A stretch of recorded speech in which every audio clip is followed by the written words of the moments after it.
So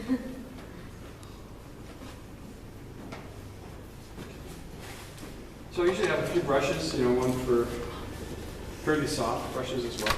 A good idea.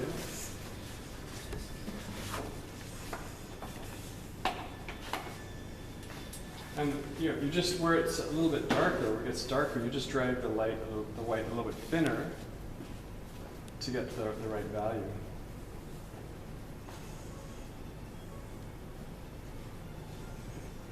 And then where it's quite light, you might have to have a little bit of medium just to make the paint flow a little bit better. There's not too much on my brush unless I'm putting on something very thick.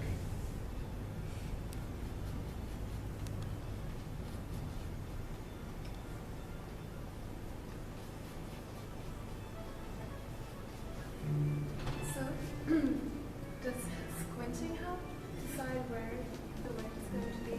Where the what is going to be? The white. It can. It can help you see a little more if you squint down. You can see how bright this is, you know. And then here it gets pulled a little bit thinner until you know this value is pretty close to the value of the Campituta, so I would just leave it. With this white, it's not a problem if you actually over model because you're going to paint on top of it anyway. So if you think, oh, I put a bit too much white down, not that much of a problem. The idea being here is that you're figuring out where the lightest parts are and where the darks are, where the transitions are. So you're kind of just doing just one color rather than you know, many colors, which is the next stage.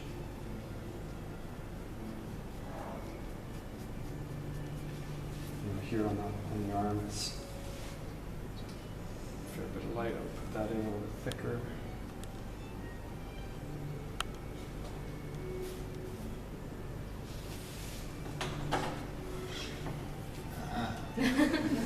So that's how you do it. Shula Himen. Fabulous. Now. Can I ask something? Yeah. You wouldn't think you'd white all the way into that dark shadow? would Probably you? not. I'd probably just start to draw it thinner as it goes over there. Because this is still too dark, but I would just make it a bit thinner. I might add another brush. Let's see here.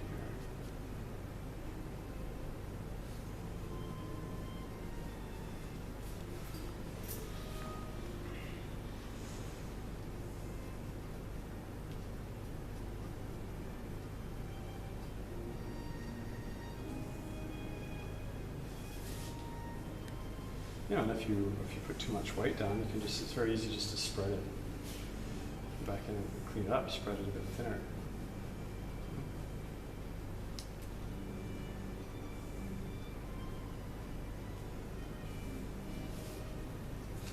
Again, here it's better to overstate the lights, right? You can, it's okay if things are a little bit overstated, overmodeled, I guess. The white spread a little bit more than they should, that's fine. Because it's going to give a really nice base for us to work on top of.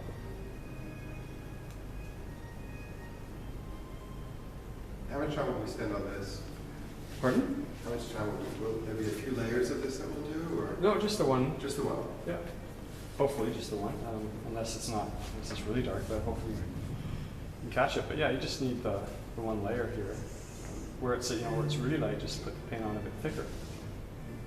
And that totally corresponds to the way painting is, where it's lights are thick, shadows are thin. If you go and study paintings in the Uffizi, you'll see that. Thickness. Who said that? Sorry? Who said that? Who said what? Lights thick and shadows are thin. Martino Correa.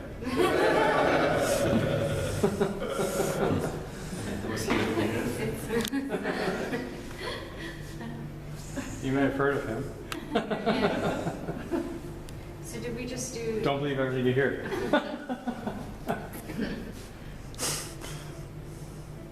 That's just a general principle for painting, right? So, yeah. Sorry, what was you gonna? Did we just do the multiple layers so it would be a warmer background, or why did With we the- do, with yeah, with the brown? Why did we Because make it black is a very a hard color to get? Yeah, it's a color that it's very slow drying. Needs a lot of oil to bind it. As soon as you put mineral spirits in it to say cut it for a bottom layer, it becomes sinks in horrendously. Uh-huh. Whereas this has the opposite properties. It can get very dark. You can cut it with turpentine. It dries very fast. It's almost the opposite of black. So then And it now keeps we've it got from it black. sinking in. Yeah.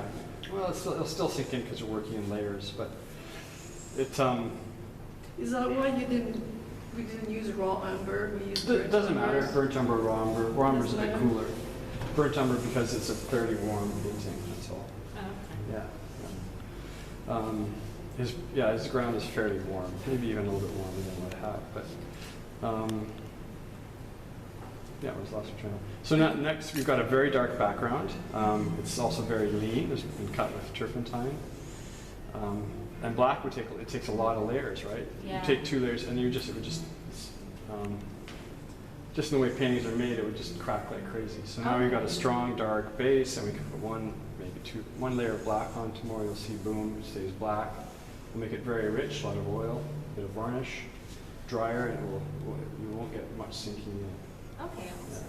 You just set up. You have to set up for what comes ahead. Mhm. Yeah. So just knowing the properties and the colors, that's all. Yeah.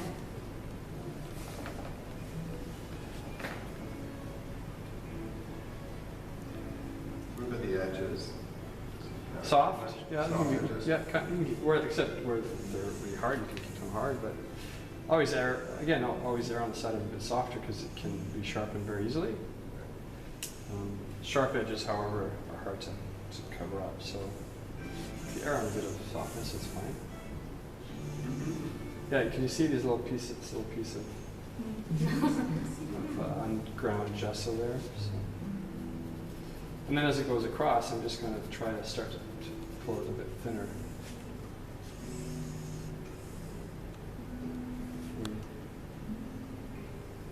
Use a little bit of the guide, those kind of dotted lines we did, showing some of the halftones might help you guide a little bit what's going on.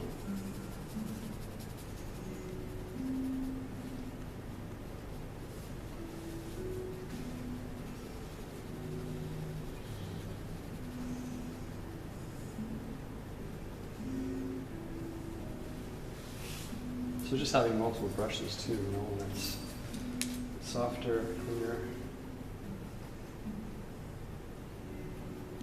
Just kind of kick this paint around.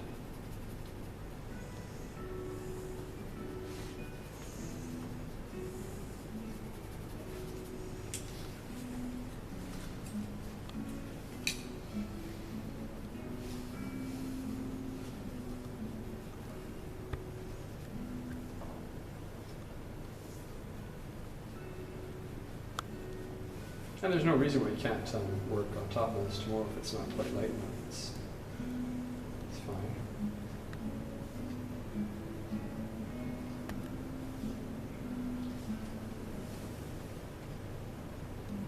Yeah, squinting, just squinting down a little bit to see if the values are kind of matching.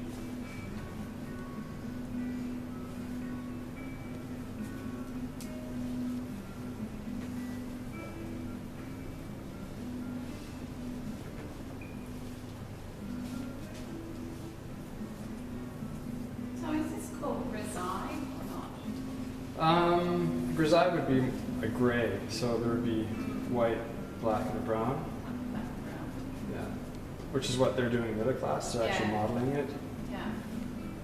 From what I understand, what I've seen, remember that one unfinished figure of St. Ursula, where she was just dark with the white? Yeah. There wasn't any gray, he just pulled it thin to get the modeling, so I think that's probably what he did. So we'll do the same thing. Do you use medium now, or do you? A little bit, yeah. A little bit, just because it's fairly thick, so just a tiny bit to get to move a bit. You can mix a little bit of medium right into your paint when it's in there.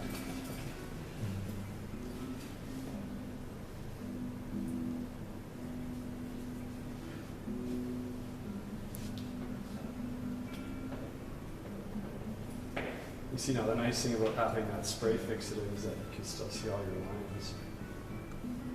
Paint right over them. They're still there.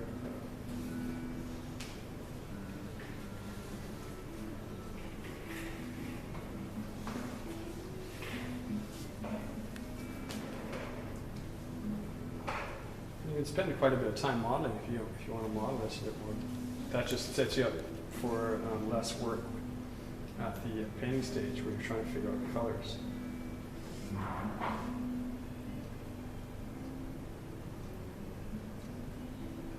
I'm sorry, what do you, what,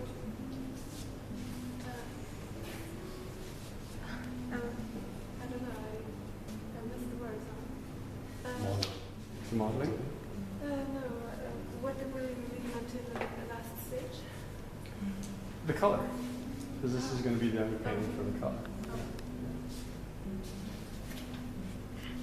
So you can start working on some of this stuff. You can do this pretty much the same thing actually for if you have a white drape like this as well. You can go ahead and do that. Mostly for the flesh, okay? On the head, where it's quite dark, we're just going to use less white. Exactly, yeah, I mean, I'll put the highlights in, Yeah. but most of it's actually even darker. Dark, yeah. I'll have to go and darken some of And the dark this, stuff. and over here, would you be using white over here or no? No, No, okay, it's it's pretty just, dark, yeah. so like over here, Where the value doesn't match. So the general value here is okay. This is actually a little bit darker so than you'd just be putting a little bit like up here? That's it. yeah, that's it really. Maybe a tiny bit on the nose, but So I'm sorry, you say you should do the shirt too? we can do the shirt as well. Same way. Yeah. Has this got a name? Like, you know? It's not design. It's not really grisaille. Grisaille is like a gray, It's all pink. white, or black, and brown, right? So it's a version of it, I guess. It's just, Oh, so it's just a white? this is just the white. You could call it a grisaille. Green. But it's an underpainting. That's a technical term. Yeah. But this is still on the paint. Okay. So this style started in the Netherlands, right? And then he kind of made it famous. Yeah, it's kind of red with the dark background is